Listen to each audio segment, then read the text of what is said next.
Before we begin, I want you to picture something. A tiny monkey, barely 6 months old, in a zoo outside Tokyo, Japan. He's been rejected by his mother. He's been fended off by every other monkey who should have been his family. He is completely alone. Except he's holding something, clutching it so tightly you almost feel it in your chest. A big orange stuffed toy from IKEA. An orangutan plush with long floppy arms that he drapes over his small body like a blanket. Like a hug, like a mother. His name is Punch, and in February 2026, the entire world stopped and wept for him. 30 million views, fan arts from 6 continents, hashtag hanging their punch, IKEA running advertisements, psychologists giving interviews on the BBC, and people flying to Japan just to see him. A tiny monkey with a stuffed toy brought the whole world to the same emotional place at the same time. And today I'm sitting with someone who has spent over 4 decades studying exactly why this happens, how emotional truth moves people, and what it means for every singer and performer on the planet. Rhonda, welcome. Rhonda Carlson is Profty Master Teacher of Emotional Expression and Performance. She has coached singers to Broadway, the West End, The Voice, American Idol. She has taught at the Boston Conservatory, and today she is here with us. Welcome, Rhonda. And let's start where I think we have to start. Why? Tell me why did this tiny monkey make the whole world cry? Pretty powerful, isn't it? In fact, it's more powerful than all the big explosions we can put online or on the screen, that little moment. And those are the moments that make us human. And if you'll notice in the video, there's music underscoring it because that indicates or it informs us of the feeling that he's feeling as he holds that little stuffed monkey. And of course, the sweetness of this is what we can all identify with, which is what we do in the arts. The arts are to feeling what reading and writing are to thinking. And in the arts, we have this connection with our feelings. And so we can identify with that monkey. When we hear the music underneath, we have the same feelings. And when we know that prior to this, he's been rejected and bullied, and then he needed to reach out for something, those are sort of the elements that make expression in art. I said, well, what do you mean? Is it just a feeling? Yes, we have feelings. We can show sad or happy, but it's the circumstances. It's what happened to this monkey and what he needed, what he was rejected from, where he went to comfort, and the love he felt in that little animal is something we can all identify with. And I think in the arts, especially now, we need to keep that in mind. We are in a very social media AI world right now. And I think probably what we're needing more than anything is human connection. And we can get that from social media posts like this that we all as human beings understand. And we also need it in life too, that I think live performance and being with people is going to become even more important again. So, I mean, Sam, you and I've been all over the world. I mean, all over the world. And as much as we celebrate our differences, there just isn't that much difference in the human condition. We are all so alike. And I think you celebrate the differences and you celebrate what makes us all the same too. So yeah, I mean I saw it too. It was like, it's a good example of this. I talk about in workshops a lot is that if I give you a statistical figure, a fact on how many animals are euthanized, in other words, put to sleep or put down because they don't have any place or there's no money for them, you look at those statistics, but the minute there's a commercial on that shows a sad-eyed little puppy with the eyes of the angels underneath it, it connects with us. It's very powerful. And I think that's what changes the world. But hey, what do I know? Rhonda, you've spent decades studying how humans connect emotionally, connect to each other, connect to music, connect to performance. So, when you first saw Punch Story, what was your immediate instinct? What did you recognize that perhaps a non performer might miss? That's a good point. Well, I think we all recognize love and we all recognize the need for love. And what we as artists do is we take a work, whether it's a painting or a song or whatever, and we figure out what creates tension, what creates a need, what creates something we want. With that monkey wanted affection and wanted to be part of the group and wanted that connection. And then we use that to express the need and the want, and then we try to overcome it. We try to find a way to overcome that, and that creates feeling, and that creates feeling in your audience. It also creates feeling in you. So what he did is he got rejected. He wanted something he couldn't have, and he found a way to get it.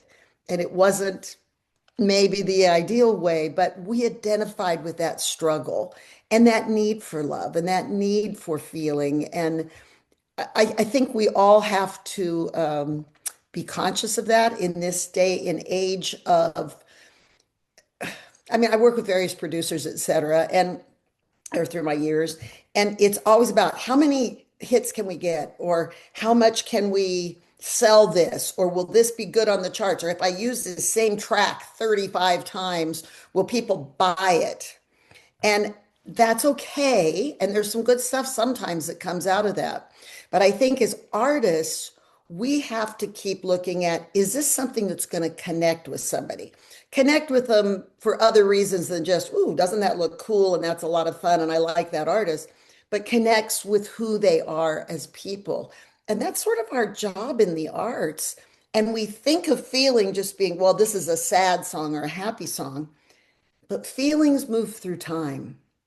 And in a song, feelings move through time. They build, they have tension, they have release. Those are all things that make us feel something. And as artists and as a performance coach, my job is to give you tools on how to demonstrate those feelings. It can be in the story of this sweet little monkey, which has sort of a beginning and a conflict and a need and what he wants and what he has. We can do that in a song as well.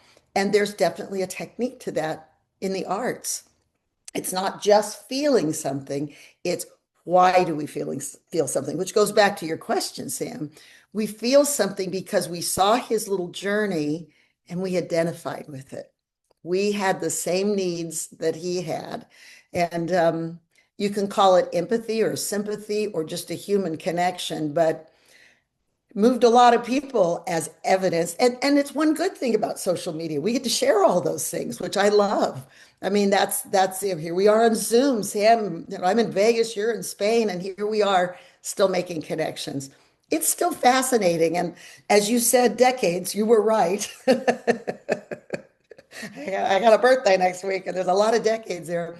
But it's still exciting to me. It's still fresh. It's still amazing and fun. And I love that I have the privilege to do that and give that gift to other people to feel that connection and feel the things that make us human. Here's something I kept thinking about. Punch wasn't performing. He wasn't doing anything for the camera. He was just being, surviving, needing, and that raw, unperformed truth is what made the whole world stop.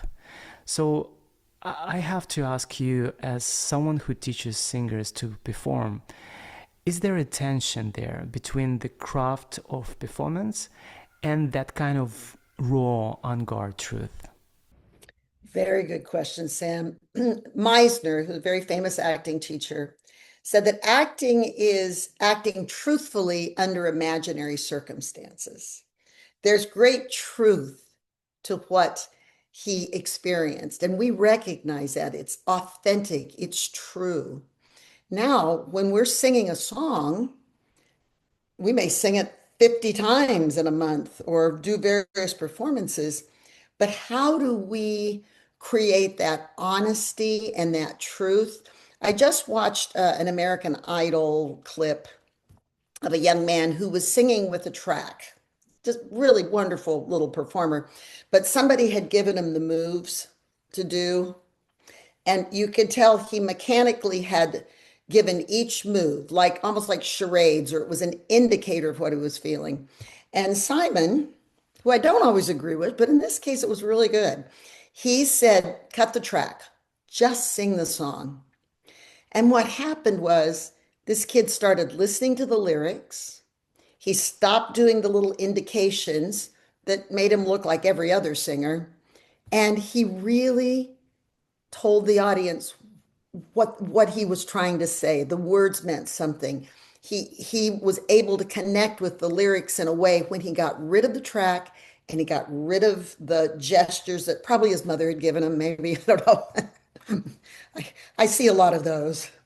So, it's finding gestures that come out of a real place. Well, you're right. The little monkey wasn't acting. Anything he did came from an honest place.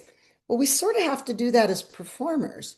And it doesn't mean we have to break down and cry every time we sing a song by any means, but we have to know that if we're reaching for something or someone, that we have in our imagination someone that's walking away.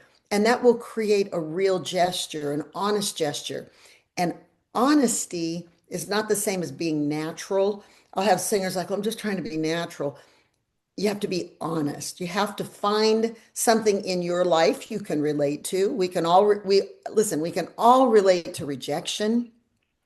We can all relate to love and warmth. We can all relate to just the joy of jumping around. I have a new little grandson and he just loves to jump around to the music just because it brings him joy. So tapping into all of that is not always easy, but there's a method for it. There's a way you can do it. And Sam has seen this in workshop after workshop, but to finally see a performer click when they connect with something, and then the audience gets very quiet and they're connecting with it. So they're on the journey with you rather than watch somebody look sad or watch somebody look cool or whatever. They go on that journey with you because every gesture we do, every time we move our eyes, it's sending a signal. So, and I would like to adopt that little monkey. There is a moment in one of the videos, one of the most viral.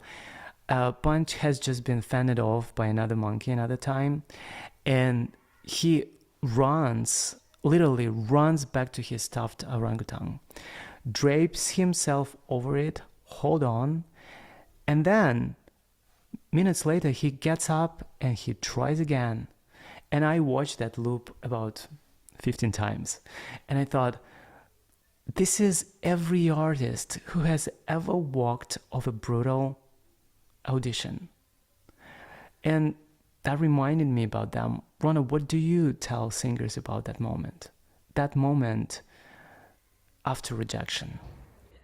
And there's a lot of it. Just be prepared. Some of it is ability, some of it's opinion. Greg always says, Greg Enriquez always says, your love of it has to be greater than the rejection. And I think there's great truth in that you have to, if you are going into an art form to make it and get rich, well, more power to you. And if you do, that's great. But that's not what should keep you alive. And rejection is something that you have to understand that what we do is very subjective. So, somebody may not just like what you do. They may not like it. It's just not their thing. And somebody else will get cast or somebody else will get get in the finals and there's a million reasons why. But what you have to do as an artist is to sort of understand how noble this is, that this is more than just entertainment. This is art. This is what we use to make the world better by showing the darkness and ugliness of the world in some cases, by showing the joy, by showing the conflict. Because if we can move people emotionally, that moves them sometimes more than factually. I mean, it'd be nice if the facts moved them, but sometimes it takes that connectedness for artists to keep going. Rejection is very much a part of what we do. And you also have to see everything you do as a moment to improve the next moment.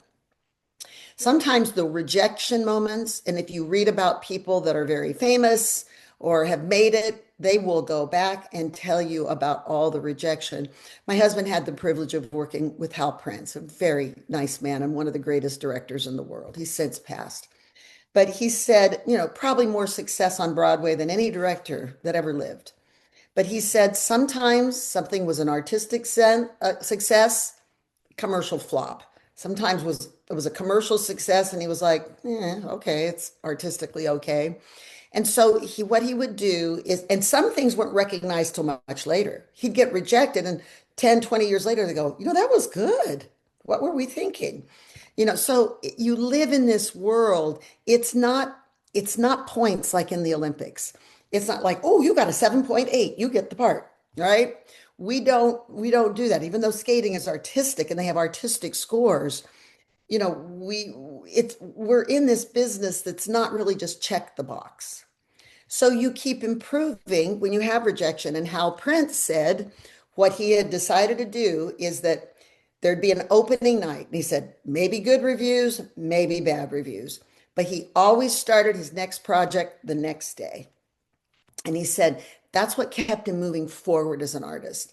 And, if you look at Neil Simon, who wrote The Odd Couple, a lot of people won't know that, but a very successful play in the United States. And it went for several years just bombing every city it went to until they finally realized what the hook was to make it better.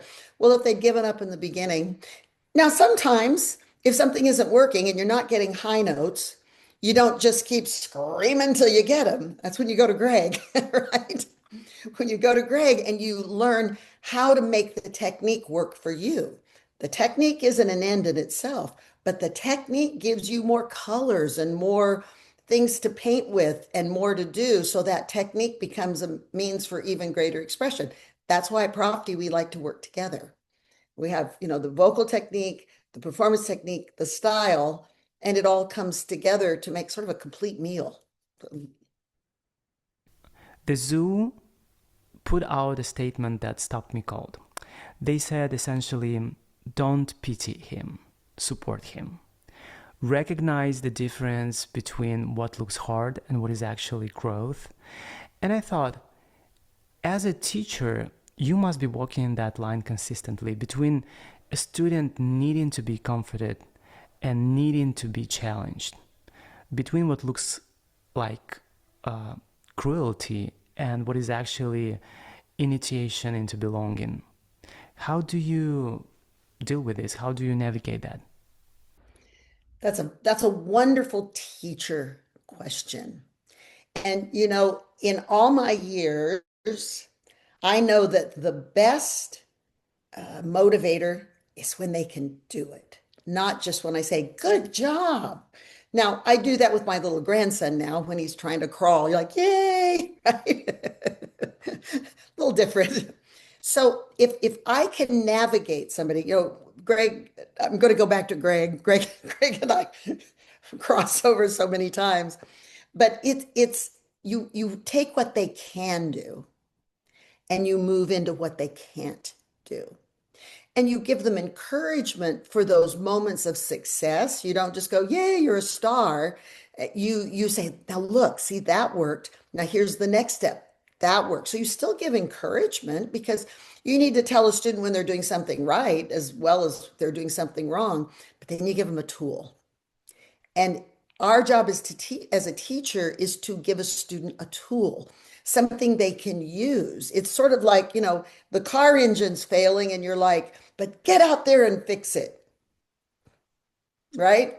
You lift the hood and you're like, Oh, okay. What do I do? But great job. You're doing well. Good job. See, that engine's already sounding better. It's like, no, it's not. So, and sometimes excessive criticism or excessive praise is because the teacher has no tools, right? So what you do is you explain the problem, you give them the tool, you watch them try it and fail at it and try it again. And then when they get some success, that's an aha moment that you can support, but they get it. They know when they have something that gives them the ability to have the control, and they have to have a vision too. I mean, you have to have an artistic vision, and you watch other artists and you study other music to sort of understand what the best moments are in the arts, right? But I think that's the trick. I think that's it. And I pride us as an organization in that we don't just separate. If you just go and you can hit all the high notes, whoopee, right? Okay, so you can scream high notes. If you can get out there and you can look all angsty and you look like you're feeling something, okay. If your style is, we've all heard the woo, right? We don't know what it is. The imitation, people imitating moves, people imitate the high notes. But when you have the tools to access those notes and that color and know how to move an audience, know how to take an audience on a journey with that song. Come on, here we go.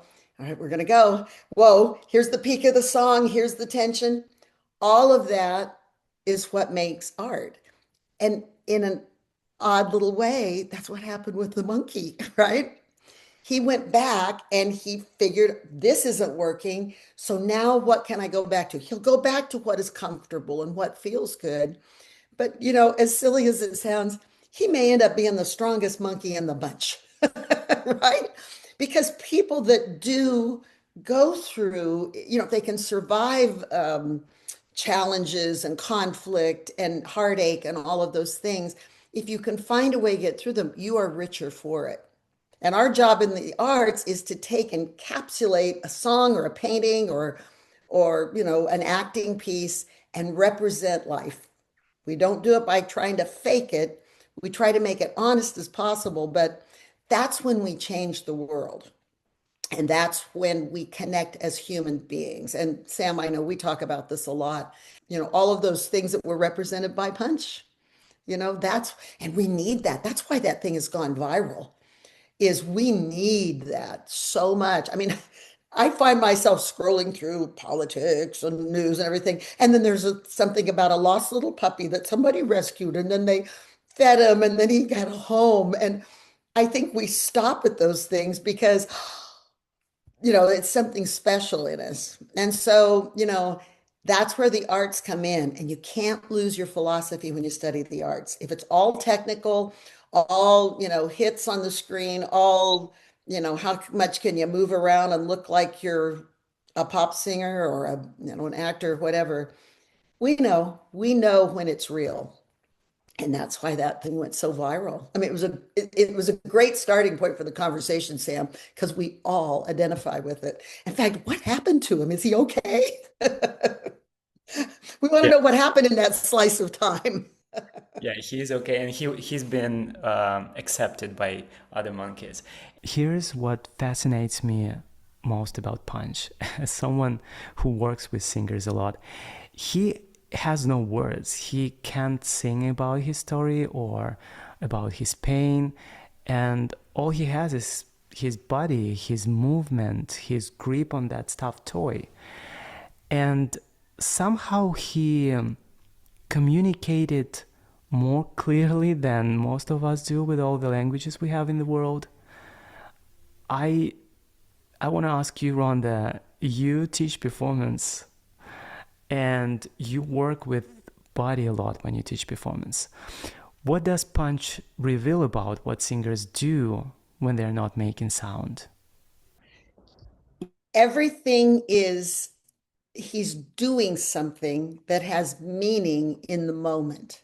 In other words, he goes and he gets his little toy and he takes it with him and he pulls it.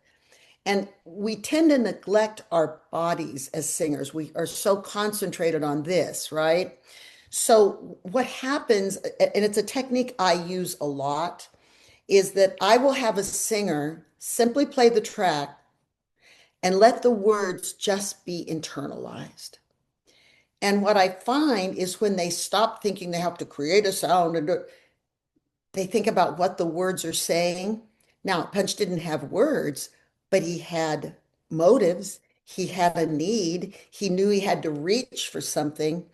All those things were incredibly expressive.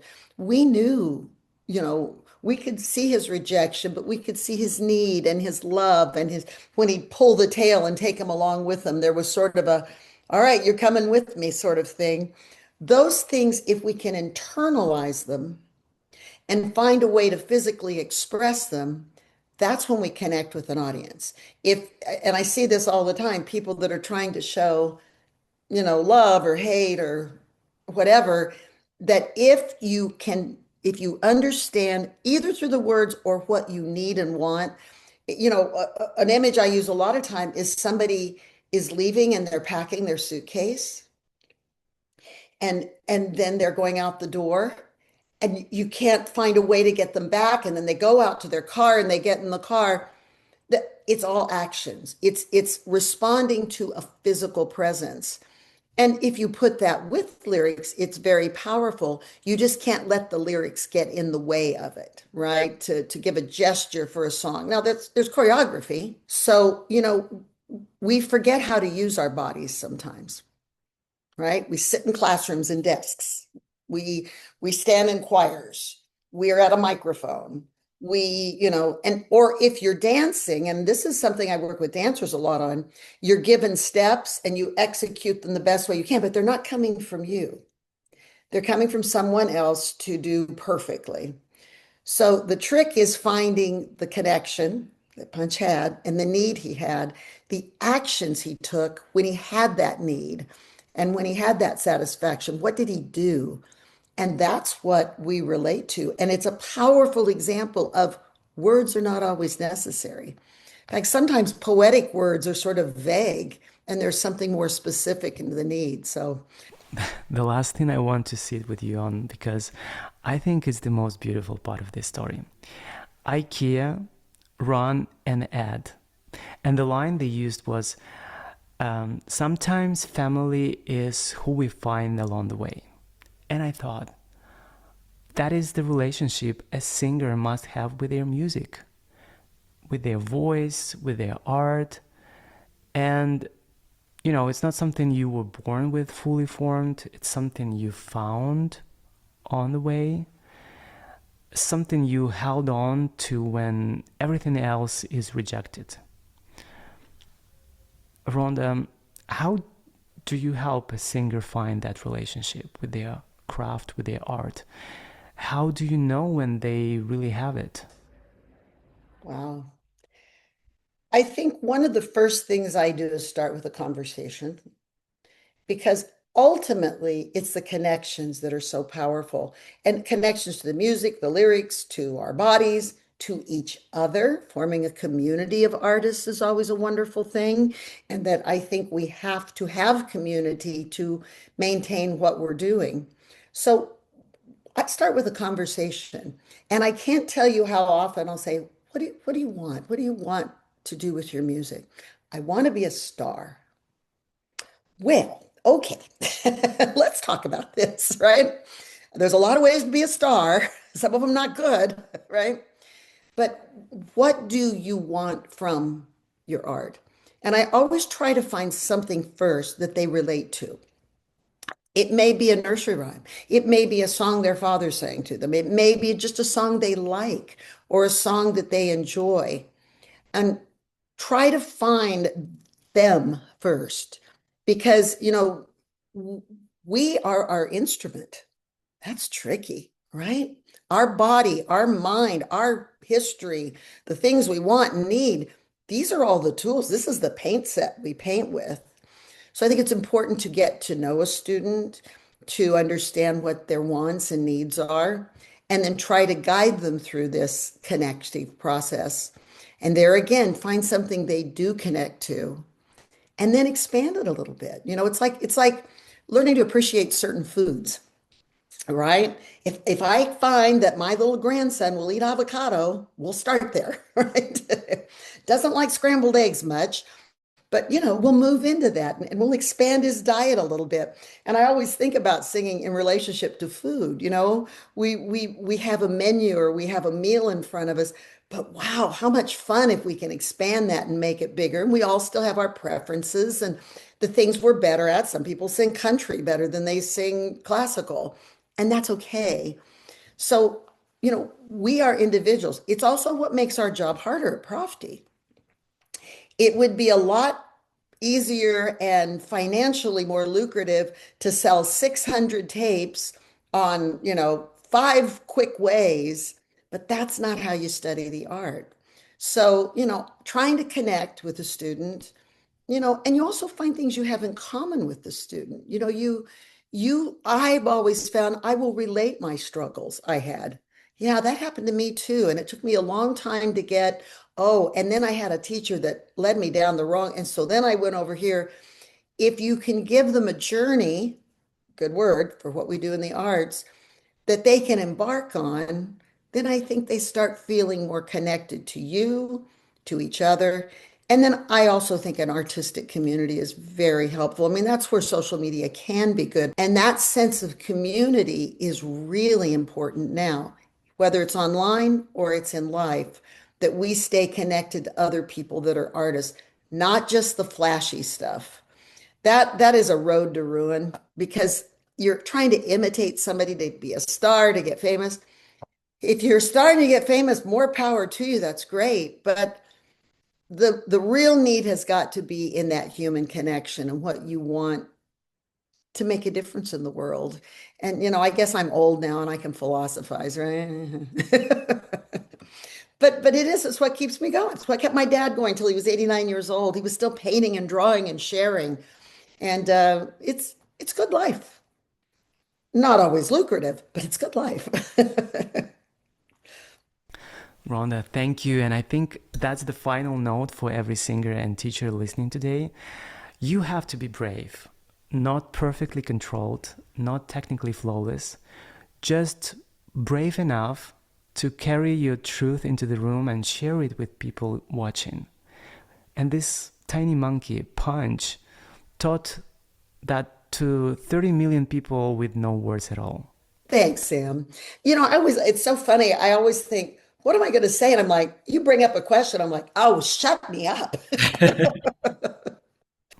Thank you, Rhonda. And to everyone listening, if you don't already follow Rhonda's work through Profty, go to our website, profty.com. She teaches the performance part in our approach.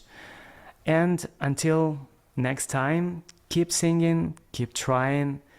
And when it gets hard, go back to what holds you.